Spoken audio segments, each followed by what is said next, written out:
મહિલા કન્વિક્ટને 18 દિવસનું નવજાત બાળક હતું.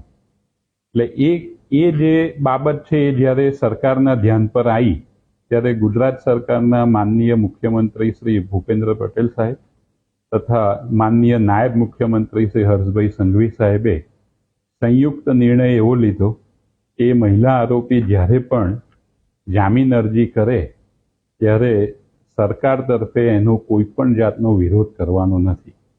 જેથી એ સૂચનાને અનુસરીને ગુજરાત સરકારના પ્રોસિક્યુટર તરીકે આજે જ્યારે નામદાર ગુજરાત હાઈકોર્ટમાં એ જામીન અરજીની સુનાવણી આવી ત્યારે એ મહિલા કન્વિક્ટ આરોપીની જામીન અરજીમાં કોઈ પણ જાતનો વિરોધ કર્યા વગર સામેથી જ મને મળેલી સૂચના અનુસાર કોર્ટને એવી રજૂઆત કરવામાં આવી કે આ લેડી કન્વિક્ટને વિધાઉટ એન્ટરિંગ ઇનટુ મેરિટ્સ એને બેલ પર છોડવામાં. ભૂપેન્દ્રભાઈ પટેલ અને હર્ષ સંઘવીભાઈ જેમની સૂચના પ્રમાણે, હુકમ પ્રમાણે, આદેશ પ્રમાણે આ કેસમાં કોઈ પણ વાંધો ઉઠાવવાનો નથી.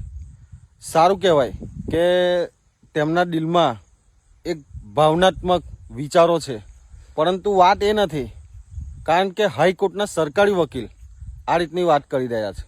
એનો મતલબ સ્પષ્ટ થાય છે કે ગુજરાતની જે પણ સિસ્ટમ છે, હાઈકોર્ટથી લઈને નીચલી કચેરી સુધીને એક પક્ષ તરફી પોતાનો નિર્ણય, જજમેન્ટ આવતું હોય છે. અને આ સિસ્ટમ તેમની ચાપલુસી કરવામાંથી ઊંચું આવતું નથી.